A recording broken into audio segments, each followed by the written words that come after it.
Maka dari itu kami mau membuka hati kami. Kami mau membersihkan hati pikiran kami ya Bapa, agar kami dapat menerima, menyambut Tuhan yang adalah firman Tuhan bertahta, bertumbuh, sehingga kehidupan kami bukan diri kami yang lama lagi. Tolong Bapak jadikan hidup kami bersama-sama dengan Tuhan, lahir baru, hidup baru, sepenuhnya berbeda ya Bapak.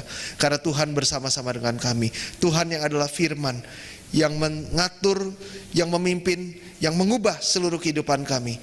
Sehingga semakin harinya kami dapat dipersiapkan menjadi mempelai Kristus yang layak untuk menyambut kedatangan-Mu yang kembali yang semakin dekat. Kami serahkan seluruh pendalaman Alkitab dari awal sampai akhir di dalam nama Tuhan Yesus Kristus. Kami berdoa dan bersyukur. Amin. Shalom. Mulai hari ini kita akan sama-sama belajar firman Tuhan, berseri mengenai 7 gereja di kitab Wahyu. Sangat terkenal firman ini. Kita mau bahas satu persatu. Mari kita langsung baca Wahyu 1 ayat 20. Wahyu 1 ayat 20. 1, 2, 3. Dan rahasia ketujuh bintang yang telah kau lihat pada tangan kananku dan ketujuh kaki dian emas itu. Ketujuh bintang itu ialah malaikat ketujuh jemaat, dan ketujuh kaki dian itu ialah ketujuh jemaat atau gereja. Nah, jadi bisa saudara lihat ya, Alkitab dipenuhi oleh perumpamaan. Yang paling bahaya kita salah mengartikan perumpamaan itu. Yang paling bahaya kalau kita menerima firman bahkan sampai dihafal, tapi menerimanya secara hurufiah apa adanya. Itu gak ada gunanya, itu jadi sia-sia. Bahkan ini bisa jadi menyesatkan kehidupan iman kita. Bisa kita lihat ada perumpamaan ketujuh bintang dipegang oleh tangan Tuhan, ketujuh kaki dian emas ya. Nah, ini berbicara mengenai 7 jemaat atau gereja. Ini berbicara mengenai 7 gereja yang dicatat di Wahyu pasal 2 dan Wahyu pasal 3. Nah, jadi Tuhan kasih wahyu, Tuhan kasih firman untuk 7 gereja melalui Rasul Yohanes. Ya, melalui Rasul Yohanes di Pulau Patmos.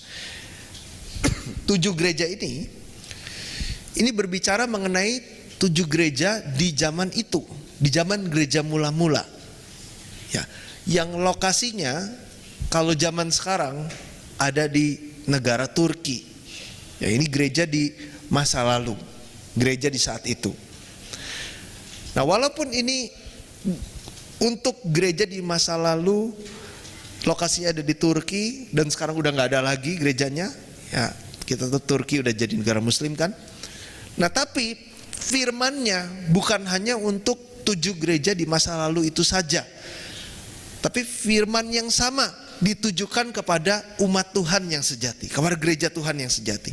Ini masih terus berlaku pesan firman ini sampai kepada gereja hari ini. Ya, saudara dan saya, kita semua adalah gereja, ya, jemaat Tuhan. Nah, jadi sekali lagi kita bukan belajar tentang masa lalu semata, ya. Ini firman untuk kita. Nah, kita akan lihat poin pertama, anugerah Tuhan Yesus kepada 7 gereja. Anugerah Tuhan Yesus kepada 7 gereja. Kita baca Wahyu 2 ayat 1. Ya, 1, 2, 3. Tuliskanlah kepada malaikat jemaat di Efesus, inilah firman dari Dia, Yesus, yang memegang ketujuh bintang itu di tangan kanannya dan berjalan di antara ketujuh kaki dian emas itu. Nah, jadi kalau kita bahas ayat ini, dikatakan Yesus yang pertama memegang, ditulis dalam bentuk terus menerus, bukan hanya saat itu saja.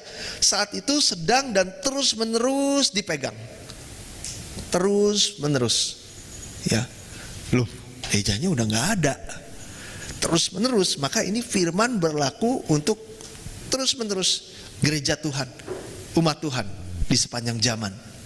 Ya, 7 bintang di tangan kanannya. Kalau secara hurufiah ini dilukiskan ada 7 bintang kecil dipegang gitu ya. Di tangan kanan Tuhan Yesus yang ganteng, gondrong tapi rapih kayak dari salon. Nah, 7 bintang di Wahyu 1 ayat 20 menyimbolkan 7 pemimpin gereja, ya, hamba Tuhan, ya, 7 pemimpin gereja. Mari kita baca Wahyu 1 ayat 20. Sekali lagi ya, 1, 2, 3. Dan rahasia ke-7 bintang yang telah kau lihat pada tangan kananku dan ke-7 kaki Dian emas itu. Ke-7 bintang itu ialah malaikat ke-7 jemaat. Udah, stop sampai sini dulu. Jadi dikasih tahu, ini bukan 7 bintang kecil, bukan ya. 7 bintang malaikat ke-7 jemaat. Kata malaikat bahasa Yunaninya agelos. Jangan dihilangkan ag-nya ya, nanti jadi gelo. Agelos, pembawa pesan firman Tuhan, bisa berupa manusia seperti saudara dan saya, bisa berupa makhluk sorgawi. Jadi kalau kita lihat di Alkitab ini, malaikat ini dibagi jadi 3. Ya, bisa berupa manusia, ya manusia normal sama seperti kita, yang membawa pesan Tuhan, pesan firman. Ya, saudara dan saya dipanggil untuk membawa pesan firman, untuk mengajarkan firman, untuk mengajarkan kehidupan firman itu seperti apa. Nah, maka kita yang menggenapi itu, saudara adalah agelos. Saudara adalah malaikat di mata Tuhan. Tapi kalau yang tidak, boleh dihapus ag-nya ya, jadi jalan magelo. Nah, Tuhan juga menyampaikan firman melalui makhluk sorgawi. Makhluk sorgawi, bukan manusia, makhluk sorgawi.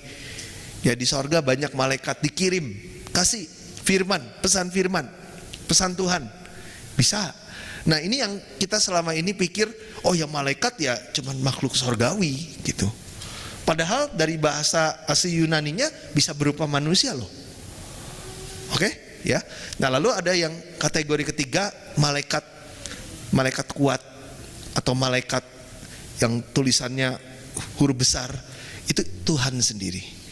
Ya, Tuhan datang di perjanjian lama maupun perjanjian baru. Gak cuma di perjanjian baru aja Tuhan datang, perjanjian lama juga sering datang kok, memakai wujud manusia, malaikat wujudnya, tapi itu adalah Tuhan, ya, membawa firman. Nah, jadi kalau misalkan ini 7 jemaat, ya ini yang lebih tepat, manusia, ya, manusia yang membawa firman di 7 gereja. 7 gereja yang bawa firman itu siapa biasanya? Hamba-hamba Tuhan, ya. Nah, jadi kita sudah mengerti Yesus pegang terus-menerus 7 bintang yang adalah pembawa firman di ke-7 gereja, dipegang sama Tuhan dengan tangan kanannya, dipegang terus sama Tuhan dengan tangan kanannya. Kenapa enggak tangan kiri? Kenapa harus tangan kanan? Oh, berarti Tuhan bukan kidal. Nah, maksud tangan kanan di Alkitab, ya, ini adalah kuasa Tuhan, kekuatan Tuhan. Ya, tangan kananmu Tuhan mulia karena kekuasaanmu. Tangan kananmu Tuhan menghancurkan musuh. Ya, jadi tangan kanan yang penuh kuasa, yang penuh kekuatan, ya, tangan ini memegang 7 bintang, dipegang terus-menerus sama Tuhan. Nah, jadi siapa orang yang dipegang oleh tangan Tuhan yang luar biasa seperti ini? Bayangin, ya, kita ini bukan siapa-siapa. Kita penuh dengan masalah hidup di dunia ini. Nah, tapi selemah kita yang begitu lemah sekalipun, gak usah khawatir. Asalkan kita dipegang oleh tangan kanan Tuhan. Jadi kita semua harus dipegang tangan kanan Tuhan. Kalau enggak, kita enggak akan sanggup. Nah, siapakah yang dipegang oleh tangan kanan Tuhan? Kita harus dipegang oleh tangan kanan Tuhan.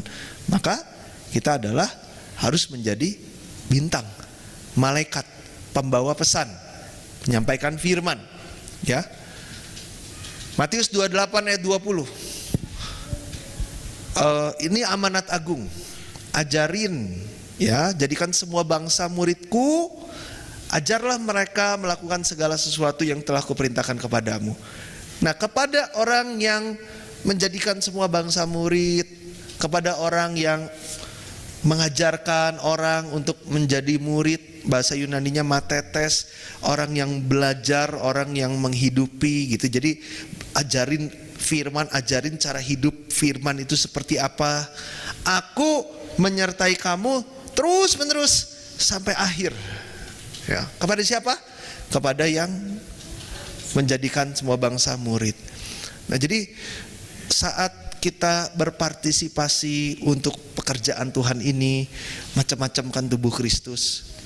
Ya, ada yang jadi pembicara, ada yang bekerja di belakang layar, ada yang mempersiapkan, ada yang berdoa, ada yang mendukung dalam dana. Itu semua adalah pekerjaan menjadikan semua bangsa murid Tuhan, belajar firman. Hidup dalam firman itu seperti apa? Nah, tangan Tuhan terus menerus, tangan Tuhan yang penuh kuasa, tangan Tuhan yang kuat akan menyertai orang-orang yang seperti itu. Ya, jadi kita semua harus terlibat. Amin. Kita semua harus terlibat. Ya, tubuh Kristus macam-macam tapi kerja untuk itu. Nah, contoh misalkan kita mau mengadakan penginjilan dan misalkan 4 sesi kayak Sabtu kemarin, ya kan ada yang ikut di sini. 4 sesi loh, luar biasa, dari pagi sampai sore, ibaratnya kayak begini terus 4 kali, bayangin saudara. Dengerin firman terus.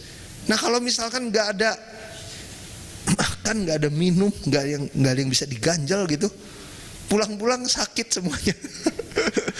Berarti kan harus ada yang mempersiapkan makanan dan lain-lain. Semuanya Tuhan terima itu sebagai pekerjaan penyampaian Injil, sebagai semuanya dianggap Tuhan sebagai agelos. Ya, jadi mari kita mau menerima berkat tangan kanan Tuhan yang memegang kita senantiasa. Amin. Dengan cara jadilah agelos. Tangan kanan Tuhan dikatakan menghancurkan musuh. Banyak musuhnya, sekalipun mencoba untuk menyerang, mencoba untuk menyakiti, bahkan mencoba untuk membunuh, karena dipegang oleh tangan kanan Tuhan, gak masalah. Ya, Tuhan lindungi. Mari kita baca Yohanes 10 ayat 29, 2-3 mulai. Bapakku yang memberikan mereka kepadaku lebih besar daripada siapapun, dan seorang pun tidak dapat merebut mereka dari tangan Bapa. Ya, karena dipegang terus sama Bapa, sama tangan Bapa. Jadi siapa yang ngerebut? Gak akan bisa. Ya, kepada siapa? Kepada malaikat, ya, bintang. Nah, lalu anugerah yang Tuhan berikan kepada 7 gereja, Tuhan pegang 7 bintang malaikat dari 7 gereja di Asia Kecil. Itu yang ke-1 ya, dipegang. Ini anugerah yang luar biasa. Yang kedua, Yesus berjalan di antara 7 kaki dian emas. Ini juga anugerah. Ini anugerah besar. Wahyu 1 ayat 13, Wahyu 1 ayat 13, tolong bantu saya baca. 1, 2, 3.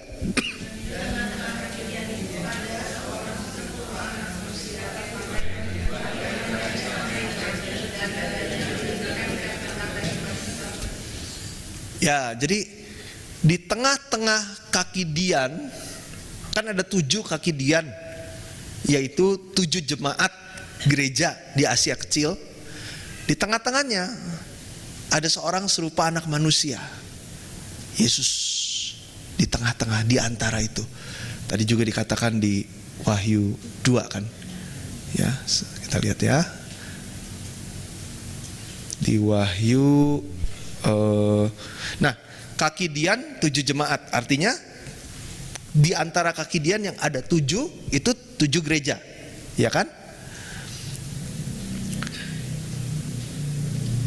Dia Yesus memegang 7 bintang itu, tangan kanannya berjalan di antara ke-7 kaki dian emas.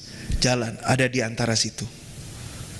Tuhan bersama-sama dengan 7 gereja. Ini firman. Mereka nggak bisa lihat Tuhan. Tuhannya udah nggak ada. Tuhannya udah kembali lagi ke sorga. Dikasih tahu, Tuhan bersama dengan kalian ya. Allah itu roh, walaupun nggak dilihat, nggak bisa dilihat. Nah, jadi anugerah yang luar biasa kan. Dipegang sama Tuhan, Tuhan bersama-sama dengan 7 jemaat. Nah, berarti kalau kita nggak jadi gereja yang berkenan, ya Tuhan nggak ada bersama dengan kita. Kalau kita saya nggak mau gereja-gerejaan apa sih berjemaat, udahlah saya jadi belajar semaunya gua. Kalau ada yang Tuhan suruh saya nggak mau, yang ini saya bisa, yang ini saya belum bisa, sampai kapanpun juga saya nggak mau, nggak boleh begitu. Ya kita harus jadi bagian dari jemaat, jadi dari gereja. Ya itulah kehidupan umat percaya, pusatnya adalah beribadah dalam roh dan kebenaran firman gitu. Jadi kita nggak bisa beribadah di luar roh, di luar kebenaran firman. Ya itu bukan ibadah yang sejati kata Tuhan. Nah jadi 7 kaki dian emas, 7 gereja ada di tengah-tengah Tuhan. Nah yang luar biasa di Wahyu 1 ayat 20, di Wahyu 1 ayat 20 ya. Balik lagi.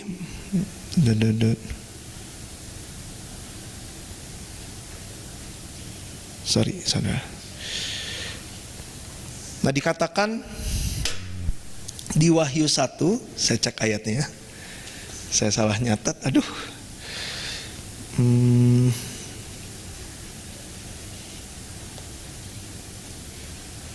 Wahyu 1.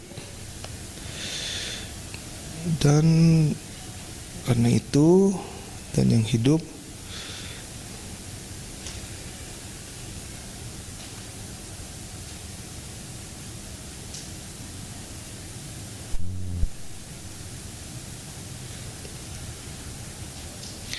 Wahyu 1 ayat 10. Saya bacakan Wahyu 1 ayat 10. Pada hari Tuhan aku dikuasai oleh roh, dan aku mendengar dari belakangku suatu suara yang nyaring seperti bunyi sangkakala. Nah jadi firman yang sampai saat ini kita terima, ini Tuhan karuniakan, kasih tahu kepada Yohanes pada hari Tuhan. Di hari Tuhan Yesus berfirman di tengah 7 kaki dian, simbol dari 7 gereja. Ya, ditekankan harinya karena ini penting, karena ini memberikan kita satu petunjuk gitu. Di hari Tuhan, Tuhan berfirman, Dia ada di antara 7 gereja. Ditekankan di hari Tuhan. Ya. Kaki dian 7 gereja, kembali ke ini. Kaki dian juga adalah roh kita. Ya, kaki dian itu kandil, lampu yang ada di ruang kudus. Nah, itu kaki dian. Pelita nama lainnya atau kandil. Nah dikatakan roh kita, roh manusia adalah pelita Tuhan yang menyelidiki seluruh lubuk hatinya. Jiwa, roh saudara dan saya adalah pelita Tuhan. Nah, Tuhan ada di tengah-tengah kaki dian, roh manusia. Ngapain? Dia ada di situ. Dia periksa. jiwa-jiwa roh setiap umat kudus. Diperiksa apanya? Apinya. Karena pelita itu zaman dulu lampu dari api. Nah, buat apa pelita kalau misalkan udah nggak ada apinya? Cuman jadi pajangan, nggak berfungsi. Ya. Nah, jadi diperiksa apakah apinya padam atau tidak. Dan kapan Tuhan melakukan ini? Di Wahyu 1 ayat 10, pada hari Tuhan. Ya, hari Tuhan. Hari Tuhan yang dimaksud di sini adalah hari pertama, hari Minggu. Kenapa hari pertama, hari Minggu disebut hari Tuhan? Karena Tuhan bangkit di hari pertama, hari Minggu. Maka dari itu, di zaman gereja mula-mula, umat kudus berkumpul beribadah di hari Tuhan. Kenapa sih? Kalau perjanjian lama hari Sabat, hari ketujuh, hari Sabtu. Di perjanjian baru hari Minggu. Apakah karena pas libur kebanyakan usaha atau toko atau pekerjaan?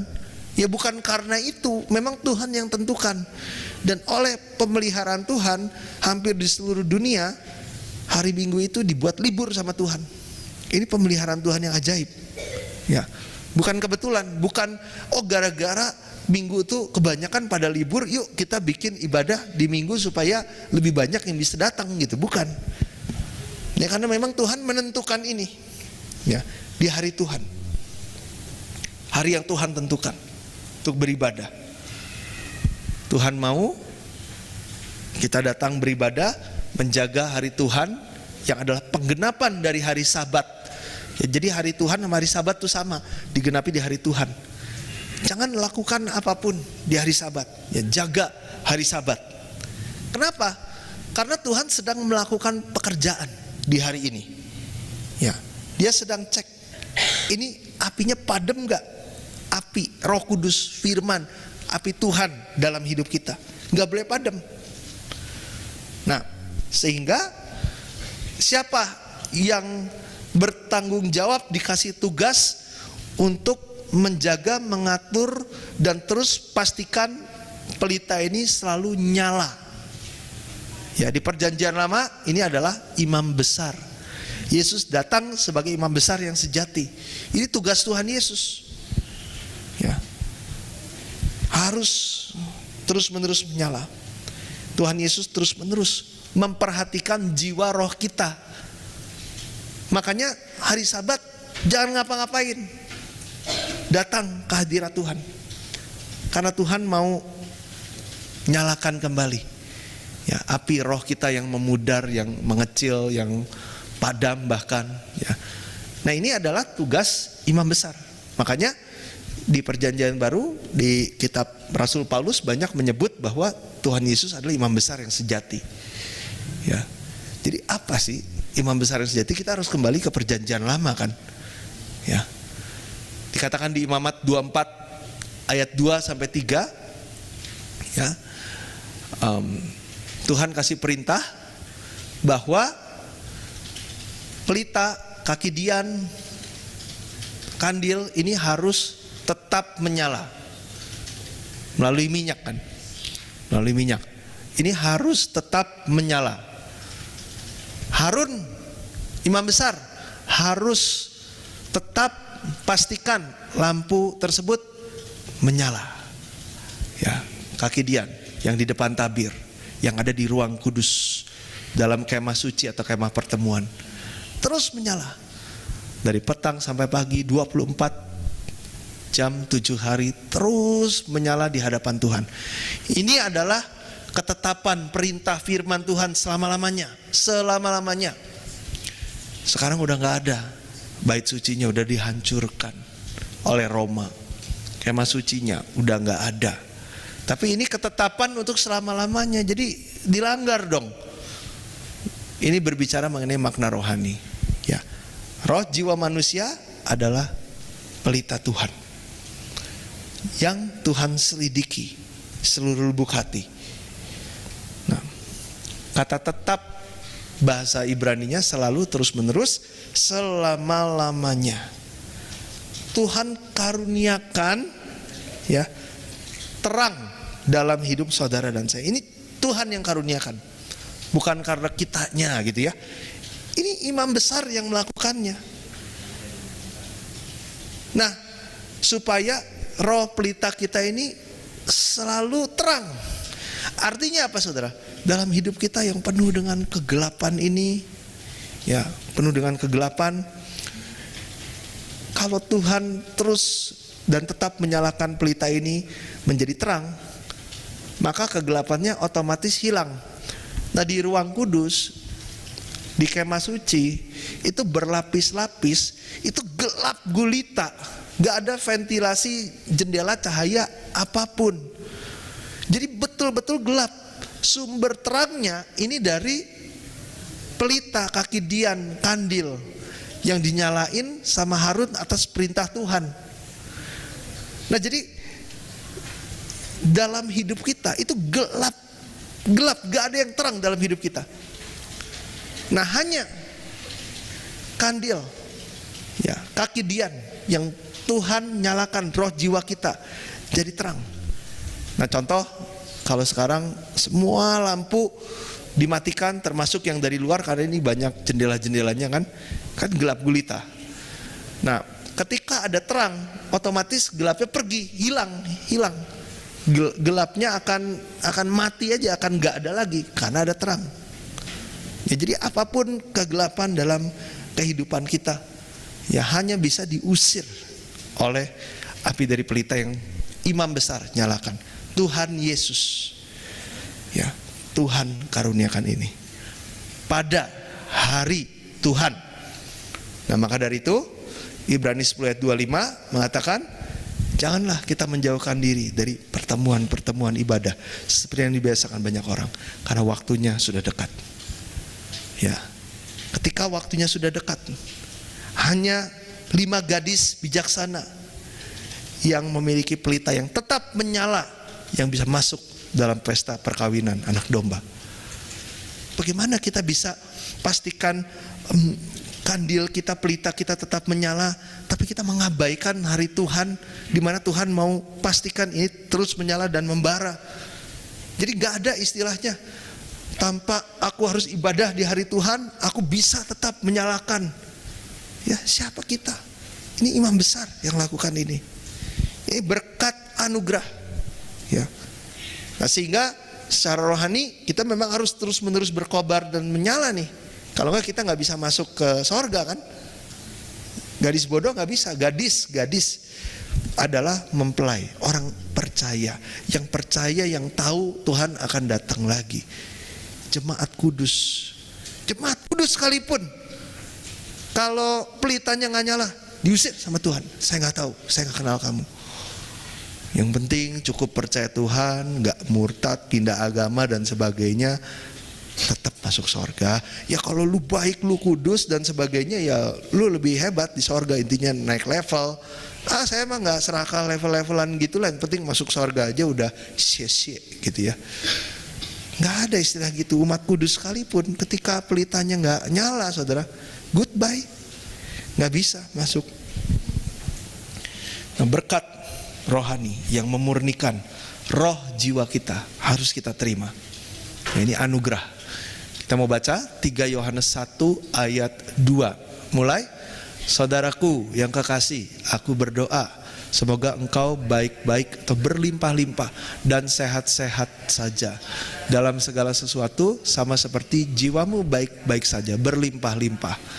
Nah, jadi kalau misalkan roh jiwa kita berlimpah-limpah, ya, berlimpah-limpah, api berkobar-kobar, otomatis kehidupan jemaat akan berlimpah-limpah dan sehat-sehat ketika roh jiwanya berlimpah-limpah. Makanya tadi dikatakan kita ini gelap gulita ketika terang dari pelita dinyalakan oleh imam besar. Semua kegelapan hilang, jadi berlimpah-limpah. Ya. Berkat rohani, berkat jasmani. Ya, ini namanya kasih karunia demi kasih karunia. Kita terima double blessing ya.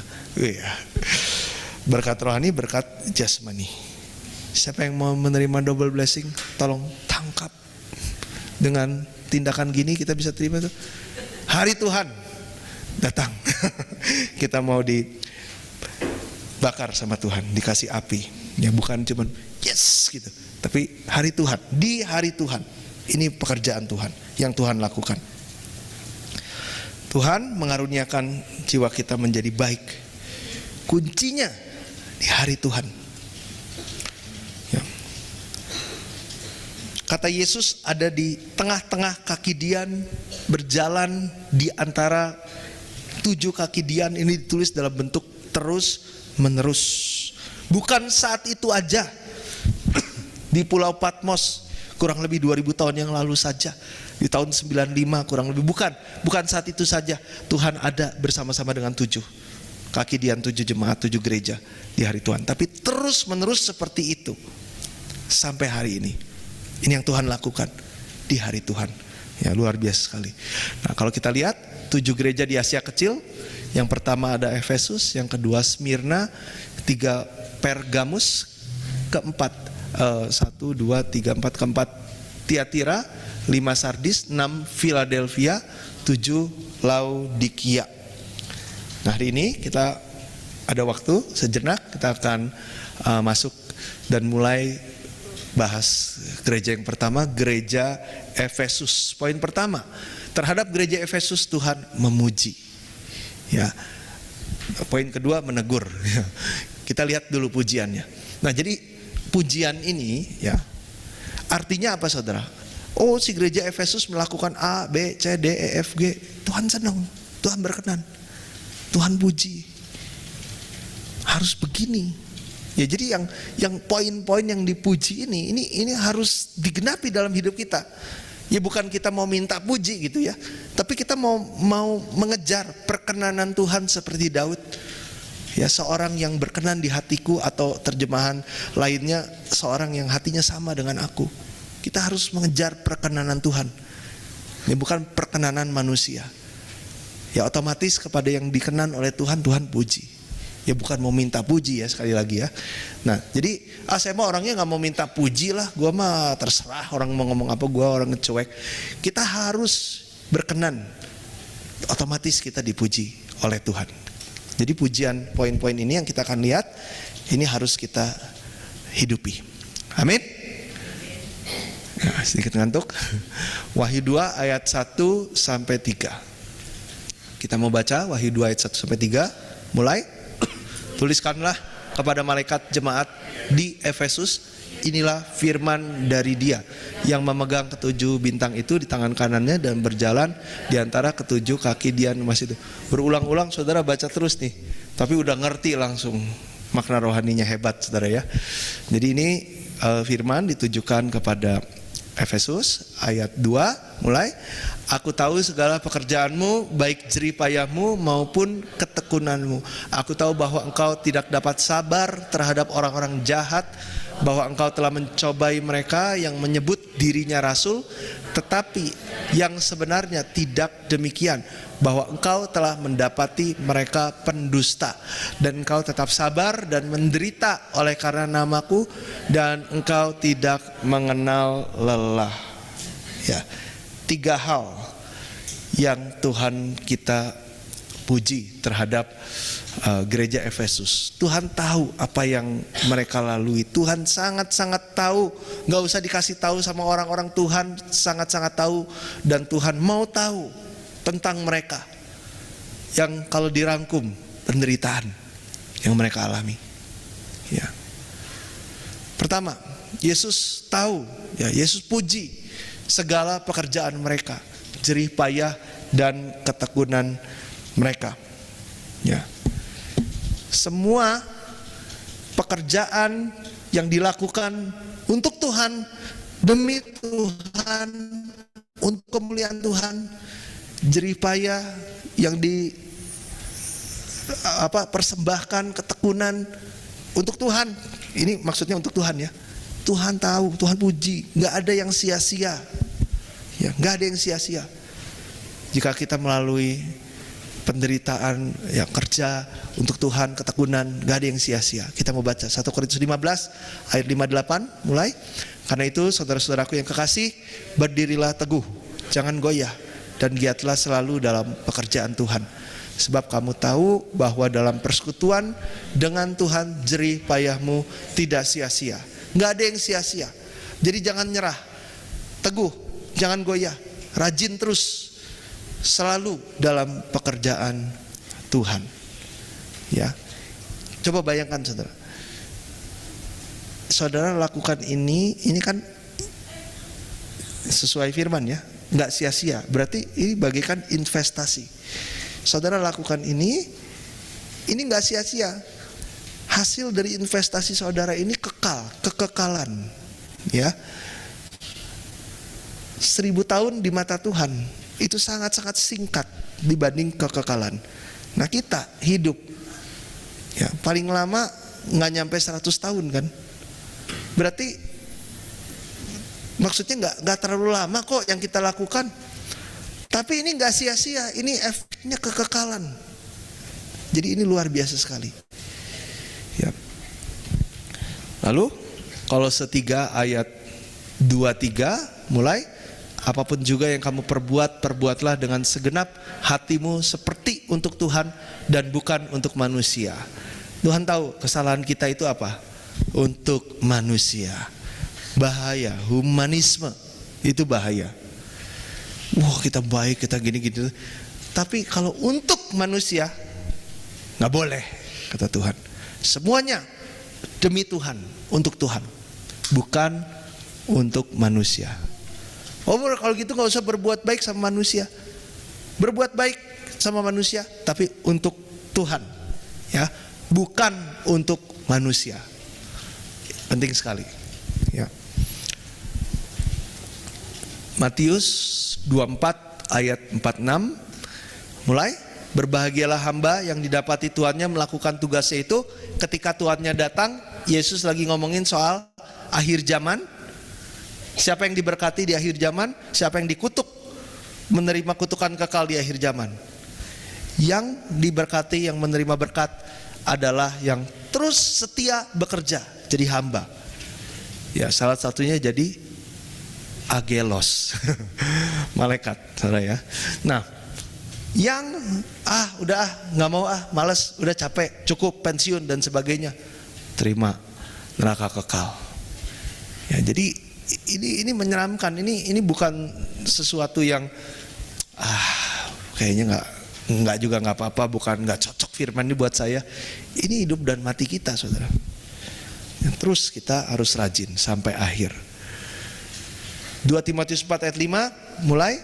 Tetapi kuasailah dirimu dalam segala hal, sabarlah menderita, lakukanlah pekerjaan pemberita Injil dan tunaikanlah tugas pelayananmu.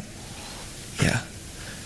Jadi mari kita kontrol hidup kita, dalam segala aspek kita kontrol, dan dalam melakukan pekerjaan Tuhan, kehidupan iman disertai dengan banyak penderitaan, ya. Kita harus bertahan sampai menyelesaikan tugas. Apa itu menyelesaikan tugas? Sampai akhir. Sampai akhir kita di bumi ini. Itu tugas kita sampai akhir. Oh, tugas saya sudah selesai. Roh Kudus bilang udah selesai. Alan, waktunya pensiun. Gak ada istilah kayak gitu ya. Itu bukan suara Tuhan. Sampai akhir. Wahyu 22 ayat 12, aku datang segera, aku bawa upah untuk membalas setiap perbuatan. Ya, jadi perbuatan baik, upah, investasi kekal, ya, tuaian kekal. Yang buruk, hukuman kekal. Nah, jadi 3 hal yang Tuhan Yesus ketahui, yang puji mengenai gereja Efesus ini harus kita lakukan, yaitu segala pekerjaan jerih payah, ketekunan, ya ini harus kita miliki. Itu yang pertama, sampai akhir. Yang kedua, Yesus mengetahui jemaat Efesus tidak dapat sabar dan tidak dapat sabar. Nah, ini nih efek dari semakin lama semakin laule.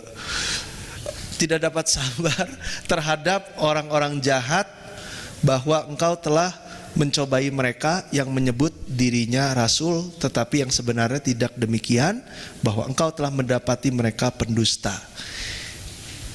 Gini, ini dipuji sama Tuhan. Kalian ini gak sabar sama orang-orang jahat. Kayaknya kok kontradiksi ya. Kasihilah musuhmu, tampar pipi kanan, kasih pipi kiri.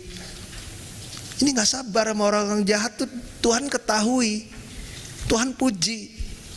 Kenapa? Kita akan lihat ini. Jadi kita harus lihat sudut pandang Tuhan mengenai kasih, sudut pandang Tuhan mengenai objek yang harus kita kasihi. Tapi bagaimana Tuhan memuji bahwa jemaat gak sabar sama orang jahat? Artinya sama, kita juga harus seperti ini, tidak sabar terhadap orang-orang jahat. Apa yang Tuhan maksud? Kita akan lihat. Ya, engkau telah mencobai mereka. Ya, orang-orang jahat ini. Nah, ini nih, siapa objek yang harus kita kasihi, siapa objek yang kita nggak boleh kompromi dan kita nggak sabar sama mereka. Ya, siapa orang-orang jahat yang dimaksud? Menyebut dirinya rasul, tapi bukan rasul, pendusta. Ya. Nah, ini yang harus kita ikuti. Ya. Kata orang-orang jahat bahasa Yunaninya kakos. Ya, kakos. Sorry, nggak ada yang namanya kakos ya. Kalau ada bahaya nih. Artinya orang-orang dalam, maksudnya di dalam gereja Efesus. Ya. Jadi orang jahat yang dimaksud bukan orang jahat yang di luar gereja Efesus, pencuri, pemabuk, pelacur, ya. Tapi ini orang-orang yang ada di dalam gereja. Yang jahat, yang benci, ya.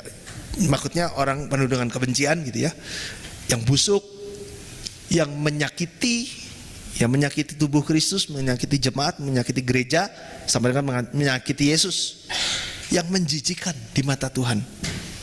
Ya. Di dalam gereja Efesus ada orang-orang yang seperti ini. Ya.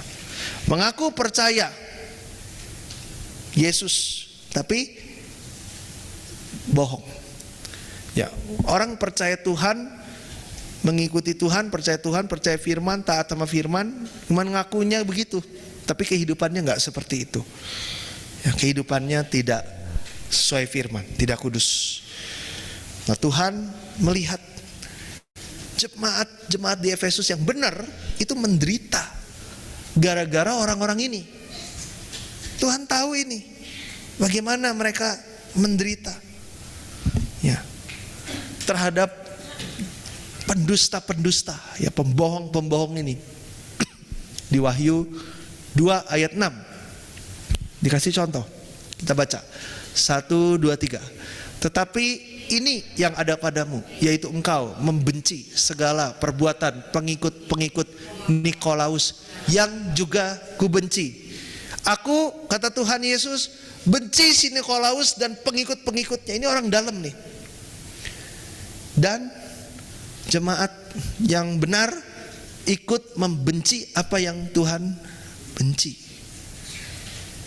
Ya, jadi kalau kita nggak pernah pelajari ini, salah satu contohnya, kita bisa mengasihi apa yang Tuhan benci.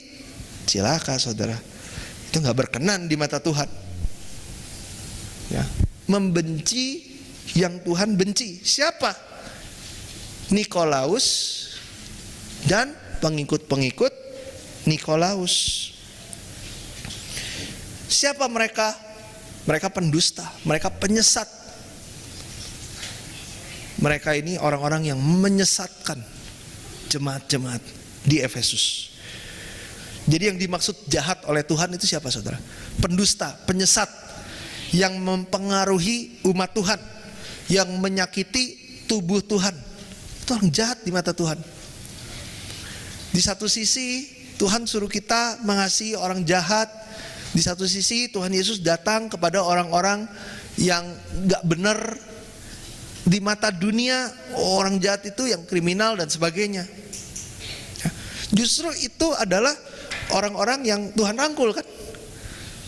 Nah tapi buat Tuhan, wah ini jahat sampai aku benci banget gitu. Itu adalah penyesat-penyesat ya, yang mempengaruhi umat Tuhan, menyesatkan umat Tuhan. Jemaat Efesus, mereka punya roh yang bisa membedakan mana yang asli, mana yang palsu. Wah ini si Nikolaus kurang ajar, ini pendusta, pengikutnya. Dia penyesat, dia ngaku-ngaku rasul padahal bukan. Ya, ngaku hamba Tuhan padahal bukan. Nah mereka bisa membedakan mana yang asli, mana yang palsu karena mereka terima firman dengan baik. Ya, karena mereka terima firman dengan baik, sehingga mereka menjaga gereja dari penyesatan. Mereka tidak toleransi sama Nikolaus dan pengikut-pengikutnya. Mereka tidak mau kompromi. Mereka jaga. Mereka sebel sama mereka.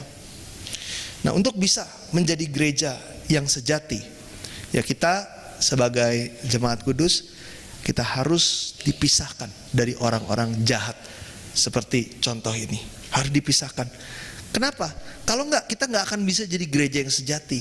Kalau enggak, kita akan tercampur baur, kita akan tercemar. Kan mau jadi gereja sejati yang murni, jadi enggak bisa terima roh yang lain. No. Ya, kita pertahankan yang sejati, yang murni. Nah, ini yang dialami oleh gereja Efesus. Dipuji. Ya, ingat kisah ini berbentuk terus-menerus firman ini. Ya, kenapa? Karena ini akan terus-menerus terjadi sampai akhir zaman. Ya, di akhir zaman ini pasti terjadi. Sedikit lagi kita akan lihat yang ketiga, pujian yang Tuhan Yesus tahu. Mereka tetap sabar dan menderita oleh karena namaku, dan engkau tidak mengenal lelah. Ya, jangan lelah. Nah, mereka jangan nggak lelah tuh. Nah, kata menderita, ya sekali lagi. Yang ketiga, yang dipuji Tuhan Yesus tahu, mereka sabar dan menderita karena namaku, dipuji. Menderita karena oleh karena nama Tuhan, dan engkau tidak mengenal lelah. Mereka bertahan dalam penderitaan. Bahasa Yunani menderita, bastaso, mengangkat, memikul, menahan beban yang berat. Ya, beban yang berat diangkat. Bisa nggak, saudara? Saya mau tanya, orang mengangkat beban berat, bisa nggak? Bisa. Aderai bisa. Yang udah terlatih bisa. Benar nggak? Nah, angkat beban berat. Kita undang aderai, angkat misalkan berapa? 100 kilo, 150 kilo. Diangkat tuh bisa, kita tepuk tangan. Nah, bisa nggak si aderai mengangkat beban yang sangat berat ini tanpa lelah? Wah, angkat 150 kilo, tepuk tangan, terus ya, Mas Ade, terus. Lama-lama dia juga gemeteran. Siapa yang kuat? Cuman bentar ngangkatnya. Nanti sekian repetisi, tunggu dulu, masuk ke berikutnya. Nggak ada yang terusan kayak gini. Coba lihat aja di Olimpiade emas, ngangkat terus, paling berapa detik sih? Coba suruh angkat terus, capek, ujung-ujungnya pingsan, bisa mati. Jangan-jangan kalau terusan kayak begini kan. Tapi yang luar biasanya, jemaat Efesus beban berat loh ini mereka, nggak capek-capek loh, ditahan terus sama mereka, yang seharusnya manusia itu nggak bisa. Ya, sebentar bisa, terus menerus nggak bisa. Luar biasa. Karena ini sampai Tuhan puji. Luar biasa. Tuhan tahu ini. Mereka tidak mengenal lelah. Kopi au. Ya. Gampang kan ngapalinnya lelah. Kopi au. Nah, artinya lelah, lemah. Mereka nggak jadi lemah. Ya, mereka nggak jadi capek, mereka nggak jadi lemah. Kuat imannya, terus sampai akhir. Kok bisa ya? Manusia tuh nggak mungkin bisa. Rahasianya di sini. Kita lihat dulu. Rahasianya nanti. Kita lihat dulu ya, bahwa kita pun harus kayak gereja Efesus yang tidak mengenal lelah, lemah, walaupun beban berat harus kita pikul dan tahan terus. Mari kita baca Galatia 6 ayat 9 mulai. Janganlah kita jemu-jemu berbuat baik, karena apabila sudah datang waktunya kita akan menuai. Jika kita tidak menjadi lemah. Nah, gak boleh jadi lemah. Gak boleh lemah. Terus kuat, jangan lelah. Ya, maka akan menuai. Menuai, tuaian selalu di akhir. Mana saya udah gini-gini, tuaian selalu di akhir. Ya. Rahasianya ada di ayat yang tadi. Engkau tetap sabar, menderita, tidak melelah, oleh karena namaku.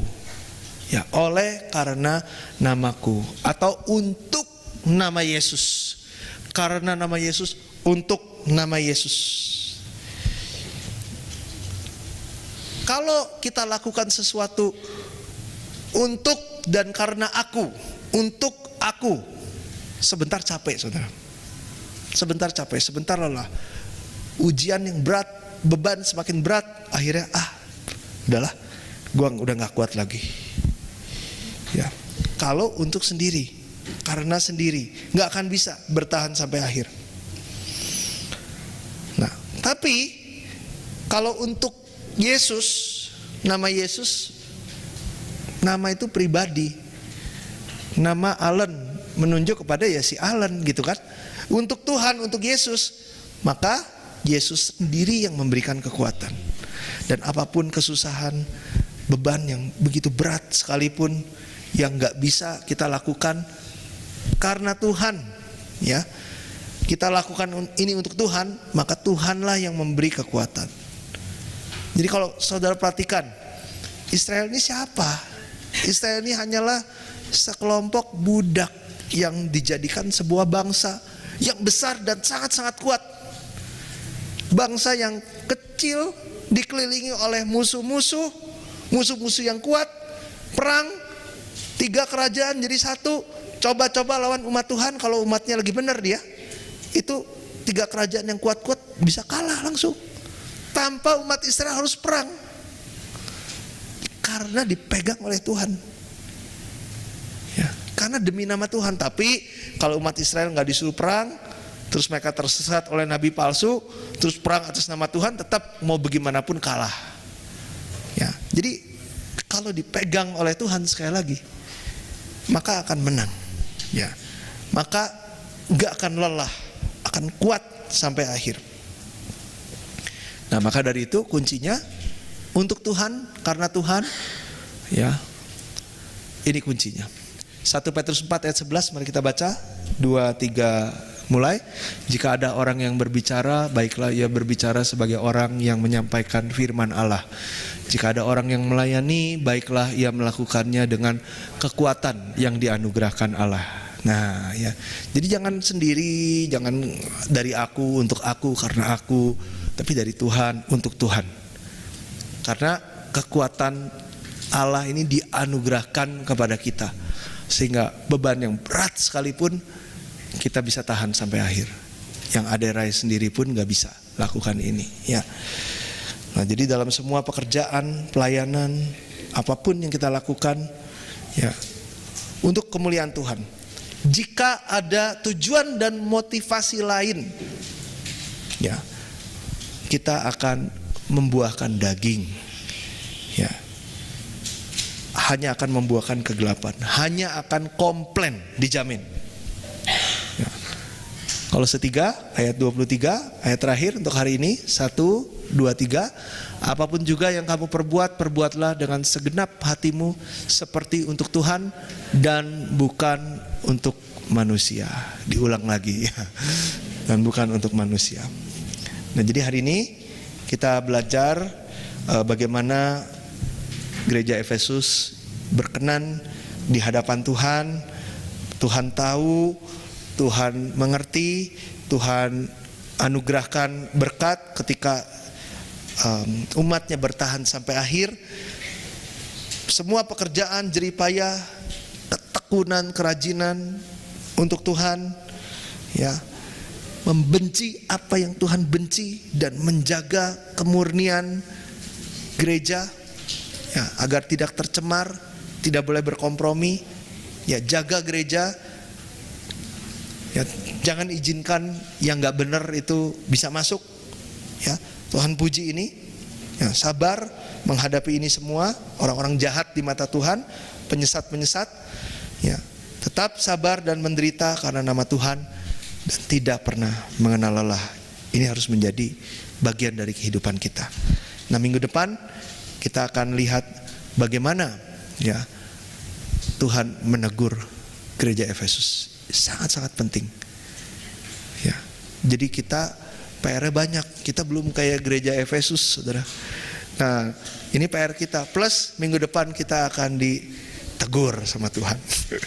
Ya, kita akan dicincang. Ya. Jangan lupa minggu depan. Ya, berarti saudara yang nggak datang nih, saudara tersinggung. Yang mau ditegur. Kita harus ditegur, ya, demi kebaikan kita, demi keselamatan kita semua. Mari kita berdoa.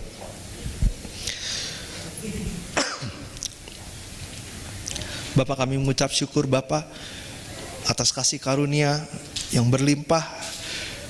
Engkau hendak memulihkan roh jiwa kami, agar yang pudar, yang sumbu, yang hampir mati dan padam ini, ya Bapak, Engkau nyalakan kembali, ya Bapak. Biarlah Bapak pelita hati roh jiwa kami terbakar dengan terang benderang, sehingga seluruh kegelapan dalam kehidupan kami dienyahkan, sehingga seluruh aspek kehidupan kami dilimpahkan sesuai dengan janji Tuhan yang adalah iya dan amin. Terima kasih Bapak, Engkau adalah imam besar sejati, imam besar agung kami semua, yang sangat peduli terhadap kami, memegang kami dengan tangan kanan-Mu yang kuat dan penuh kuasa. Engkau berjalan, Engkau ada bersama-sama dengan kami. Siapakah kami ini, ya Bapa, sehingga Engkau mau melawat kami semua, ya Bapa. Sungguh kami mengucap syukur kepadamu, ya Bapa. Kiranya Bapa, setiap perbuatan-perbuatan yang berkenan yang dilakukan oleh gereja Efesus dapat kami hidupi, ya Bapa. Biarlah Bapa kami dapat selalu sabar bertahan dalam setiap penderitaan, ujian, cobaan, godaan yang menghalangi kami semua untuk menjalani kehidupan iman yang dituntun oleh Tuhan. Biarlah kami dapat bertahan sampai akhir dengan kekuatan dari Tuhan, sehingga kami tidak menjadi lelah, sehingga kami tidak menjadi lemah. Walaupun masalah semakin banyak sekalipun, ya Bapa, beban yang semakin berat sekalipun, kami dapat menanggungnya karena anugerah dari Tuhan yang memberikan kami kekuatan. Kiranya Bapa, dalam sisa hidup kami dapat menjadi seperti gereja Efesus. Apapun yang kami buat, apapun yang kami lakukan hanya untuk Tuhan, demi kemuliaan Tuhan. Kiranya Bapa, kami dapat sungguh-sungguh menjadi pribadi jemaat kudus yang melakukan setiap tugas-tugas Tuhan sampai akhir. Kami harus berpartisipasi dalam pekerjaan besar Tuhan, dalam penyebaran firman Tuhan, agar kami semua dapat terus-menerus belajar dan mengajar setiap firman Tuhan dan menghidupinya. Sehingga Bapa, janji Tuhan, berkat Tuhan menyertai dengan tangan kanan Tuhan yang kuat senantiasa sampai akhir kami terima hari demi harinya, ya Bapa. Sehingga kami tidak usah khawatir, kami tidak usah takut lagi, karena kami bersama-sama dengan Tuhan. Tolong Bapak anugerahkan berkat besar ini kepada kami semua dan seluruh keluarga kami. Dan Bapak kami berdoa untuk semua yang sakit, semua dalam permasalahan, saudara, keluarga kami, teman, sahabat, saudara seiman kami semua yang sedang sakit. Bapak kami mohon Bapak, tolong lawat dan jamah masing-masing kami. Kiranya kami semua dapat menerima anugerah terang yang mengenyahkan kegelapan, kesakitan, permasalahan apapun. Kami panjatkan seluruh doa ini di dalam nama Tuhan kami Yesus Kristus. Kami berdoa dengan penuh ucapan syukur. Amin. Bapa kami yang di sorga, dikuduskanlah namamu, datanglah kerajaanmu, jadilah kehendakmu di bumi seperti di sorga. Berikan kami pada hari ini makanan kami secukupnya. Ampunilah kesalahan kami, seperti kami juga mengampuni orang yang bersalah kepada kami. Dan janganlah membawa kami ke dalam pencobaan, tapi lepaskanlah kami daripada yang jahat. Karena Engkaulah yang punya kerajaan, kuasa, dan kemuliaan sampai selama-lamanya. Amin. Berikan kemuliaan untuk Tuhan. Terima kasih.